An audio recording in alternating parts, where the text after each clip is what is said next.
Where we fit in the best is with that contractor that does the emergency services. There's a few states out there, at least in the US, that do not honor the assignment of benefits. So those types of laws have really screwed policyholders. While the assignment of benefits is a fantastic tool, it's not a one-size-fits-all tool.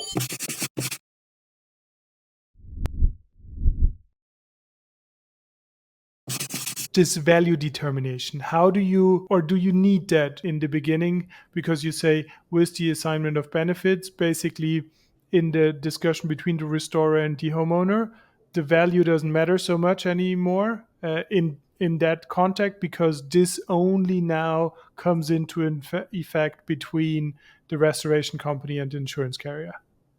That's right. It does.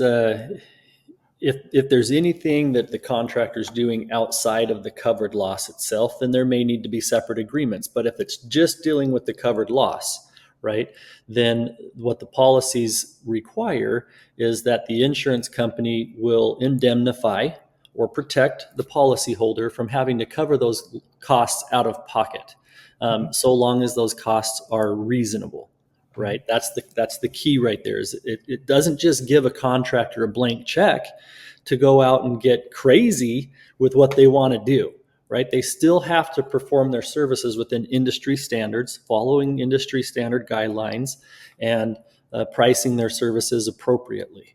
And as long as a contractor is doing reasonable services, pricing their services reasonably, then that's something that can be completely handled between them and the carrier.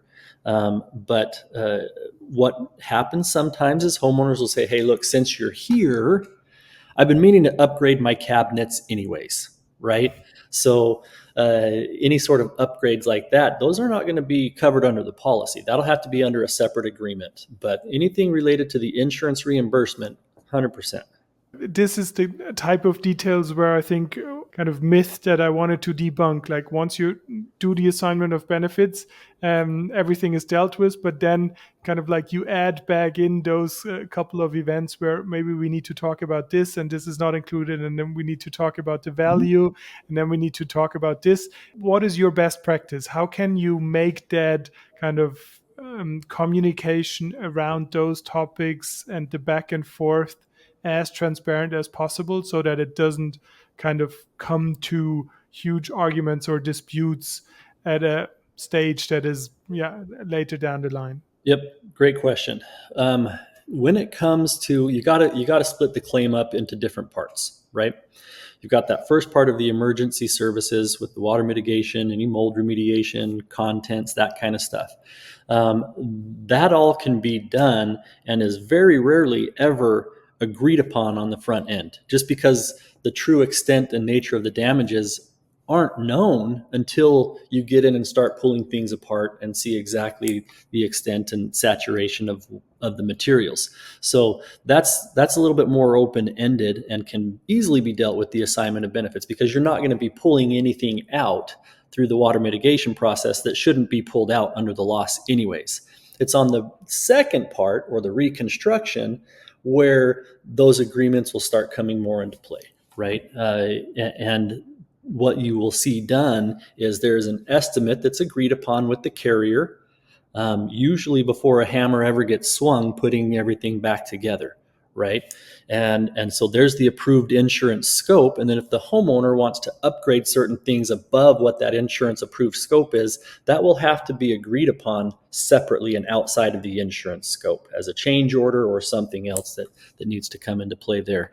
But it's when you can separate the claim into your emergency services versus the reconstruction services, it's a lot easier to be able to answer your question, Andres, on the assignment. It's very easy to handle and cover everything in the emergency services side of things, but maybe won't cover everything on the reconstruction, because there might be some changes there. I don't know if that answers your question a little better. No, it's perfect. So from your experience, I mean, you mentioned it a little bit, but I want to kind of get back into that, like your customers and what you are doing as OCS. You are mostly working with kind of like pure play emergency contractors, or you are also consulting more general contractors in how to structure their work? Where is your kind of like sweet spot of dealing with restoration companies?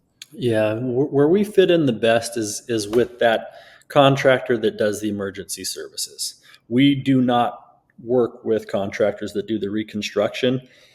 There's really, so far, we haven't seen a huge need for us in that part of the process. We've played with it, we've looked at it.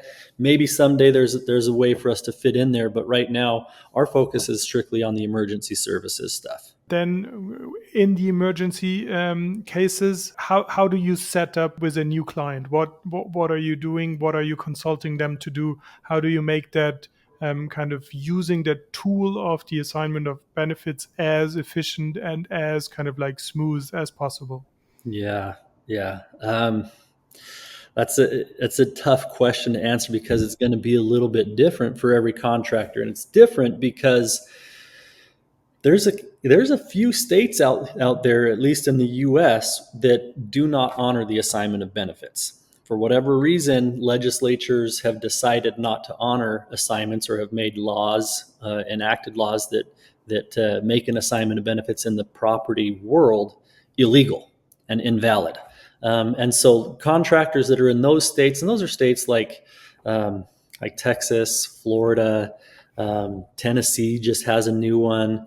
There's a couple other ones here and there, but it's the super minority of states that do that. So when you come across a contractor in those states, man, their legislatures really put them in a tough spot and put the consumer in a tough spot, because that requires the consumer then to deal directly with the carrier. And the consumer doesn't know how to deal with the carrier. So those types of laws have really screwed policyholders. And they only benefit insurance companies. There's no other benefit to those types of laws. So it's really sad to see states do that.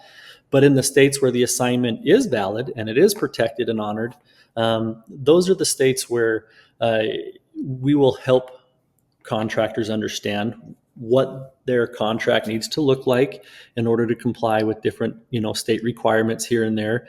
And as we bring on new contractors, we will help go through their paperwork. Look, OCS processes thousands of claims every month. And so we're able to see trends on what carriers like to see, how they like their claims submitted, that kind of stuff. And so when a contractor finishes a job, we will kind of work with them on the front end to know what type of paperwork they need to send over.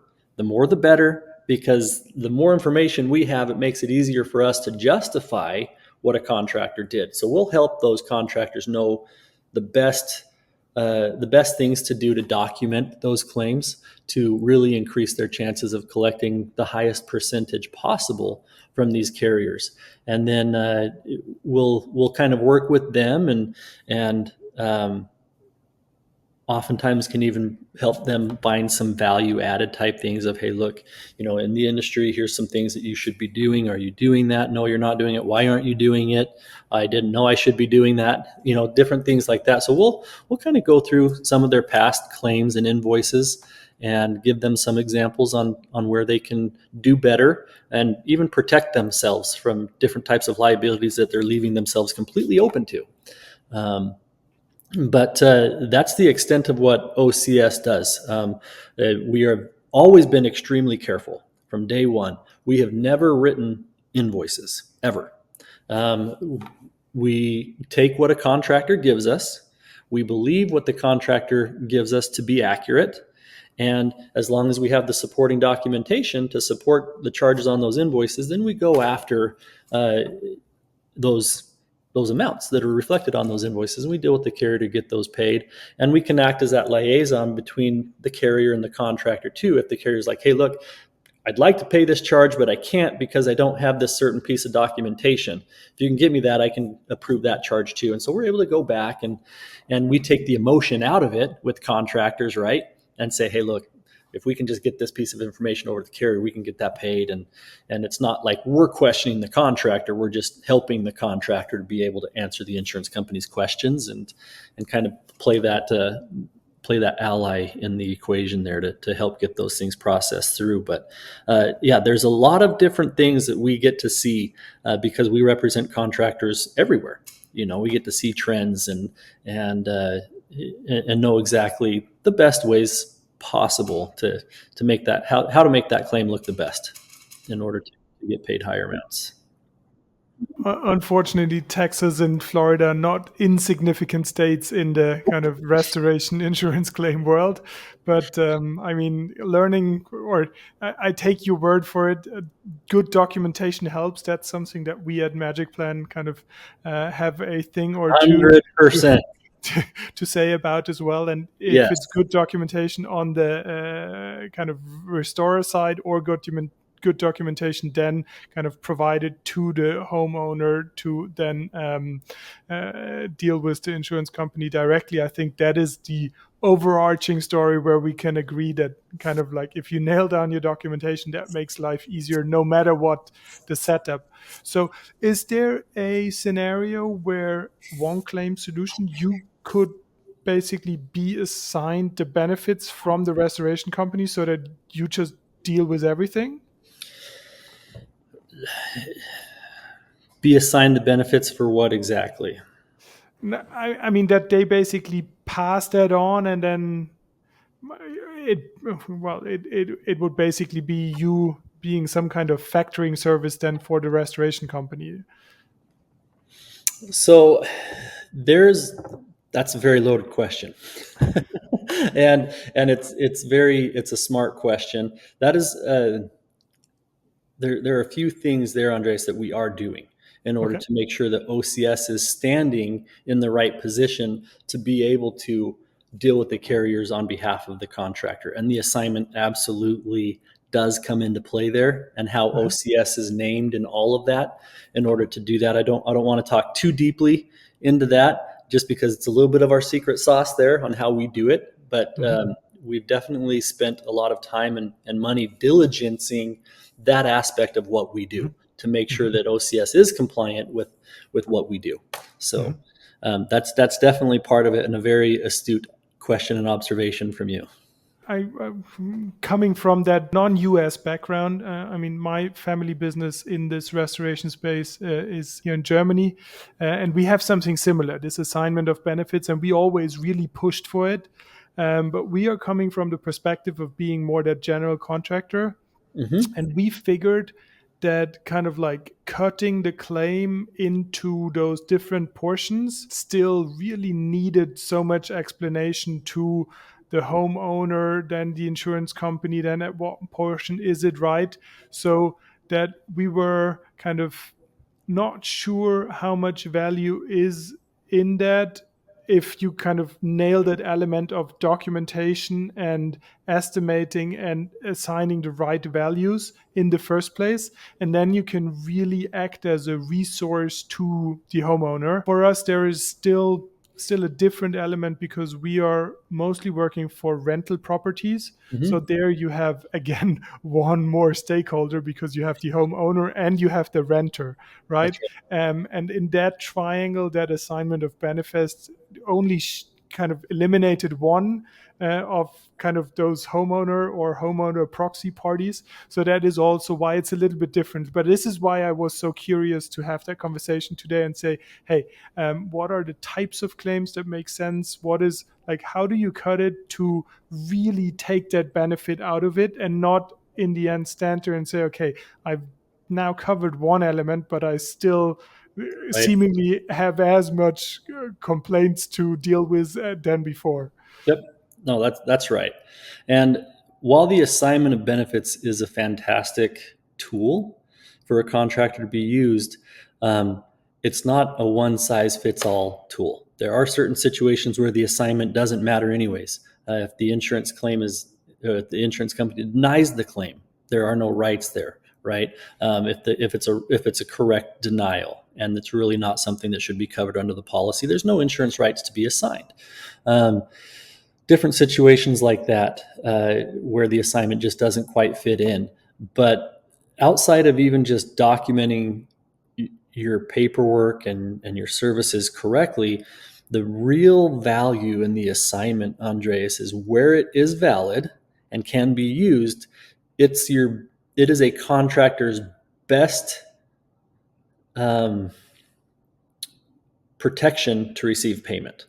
If the insurance company sends payment to the policyholder or the homeowner after having received notice of that assignment, that doesn't free the insurance company of its obligation to cut payment to the assignee, the contractor. And that's something that we do a lot of. I'm sure you've seen it, where it doesn't matter how good of a job you guys did, Andreas, for your guys' customers. When that customer gets a big check in their hand from their insurance company, all of a sudden you're the enemy.